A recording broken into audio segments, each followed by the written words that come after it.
ایک بڑے بزرگ تھے صوفی.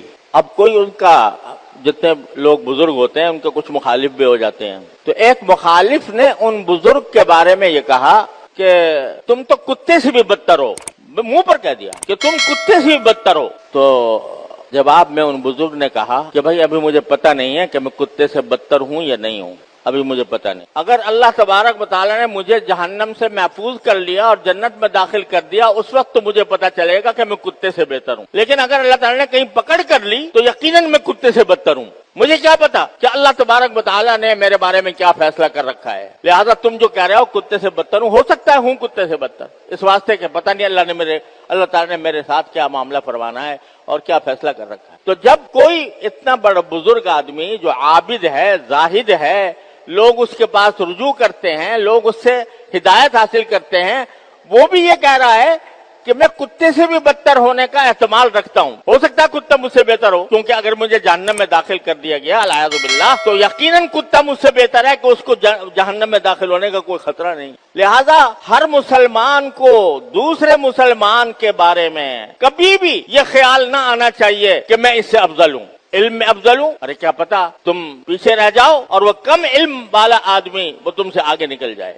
اگر تم سمجھتے ہو کہ میرے پاس مال دولت زیادہ ہے لہذا میں اس سے افضل ہوں تو ٹھیک ہے، دولت تمہارے پاس بے شک زیادہ ہے، لیکن بعض اوقات وہ غریب آدمی جو جس کا بیچارے کا کوئی پوچھنے والا بھی نہیں ہوتا تو اس کو اللہ تبارک و تعالیٰ کے ہاں ایسا مقام حاصل ہوتا ہے کہ بڑے بڑے علماء اور صوفیاء کرام بزرگان دین پیچھے رہ جاتے ہیں اور وہ آگے نکل جاتا ہے. فرمایا رب اشعث اغبر مدفوع بالابواب، بعض لوگ ایسے ہوتے ہیں کہ ان کے بال پراگندہ، جسم کے اوپر غبار چڑھا ہوا، مزدور آدمی جسم پہ غبار چڑھا ہوا، لوگوں کے پاس دروازے پر جائے تو لوگ دھکے دے کے نکال دیں، ایسا آدمی ہوتا ہے. لیکن اللہ تعالیٰ کے ہاں ایسا محبوب ہوتا ہے کہ اگر وہ اللہ کے اوپر کوئی قسم کھا لے تو اللہ تعالیٰ اس کی قسم سچی کر دیتے ہیں. اللہ تعالیٰ اس کی قسم سچی کر دیتے ہیں. تو کس کو تم حقیر سمجھو گے؟ کس کو اپنے آپ کو کس سے افضل سمجھو گے؟ اگر تمہیں اپنی نیکی پر گھمنڈ ہے کہ بھئی میں نماز پڑھتا ہوں، 5 وقت مسجد میں حاضر ہوتا ہوں، صف اول میں شامل ہوتا ہوں، یا میری تکبیر اولیٰ فوت نہیں ہوتی، اور میں روزوں کی بھی پابندی کرتا ہوں، میں صدقہ بھی دیتا ہوں، میں اور سارے نیک اعمال کرتا ہوں، قرآن پڑھتا ہوں، تسبیحات کرتا ہوں، ذکر کرتا ہوں، اور دوسرا آدمی جو ہے ان سب سے محروم ہے، تو بے شک محروم ہے.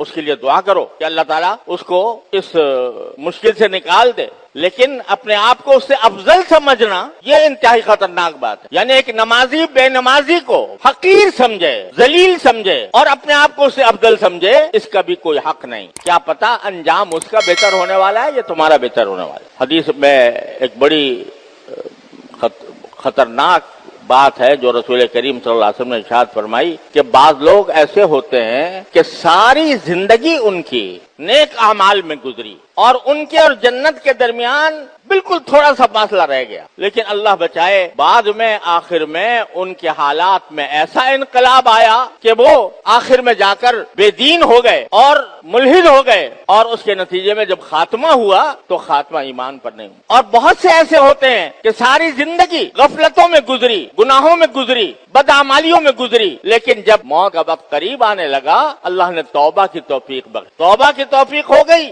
اور ساری زندگی کے گناہوں سے اس نے توبہ کر کے معافی مانگ لی تو خاتمہ ایمان پر ہوا. اللہ تبارک و تعالیٰ اب دیکھو پہلا آدمی باوجود ہے کہ وہ نیک تھا لیکن آخر میں جا کر اس کے حالات خراب ہو گئے اور اس کے نتیجے میں وہ جہنمی بن گیا. اور جو دوسرا آدمی جو ساری زندگی بدعمالیوں میں گزری تھی لیکن خاتمہ ایمان پر ہوا، عمل صالح پر ہوا، تو اس واسطے اللہ تعالیٰ نے اس کو جنتی بنا دیا. تو کس کو حقیر سمجھو گے، کس کو ذلیل سمجھو گے، اپنے آپ کو کس پر افضل سمجھو گے؟ پتہ نہیں اس کا خاتمہ کیسا ہونے والا ہے، تمہارا خاتمہ کیسا ہونے والا ہے. لہذا ذلیل سمجھنے کا، حقیر سمجھنے کا کسی کو حق نہیں ہے. گناہ گاروں کو بھی ذلیل سمجھنے کا حق نہیں ہے. ان کے گناہ کی سے نفرت کرو، ان کی بدعمالی سے نفرت کرو، لیکن ان کی ذات کے اوپر ترس کھاؤ، ترس کھا کر دعا کرو، اے اللہ اپنی رحمت سے اس کو اس مصیبت سے نجات دے دیجئے، اس کی اصلاح کر دیجئے.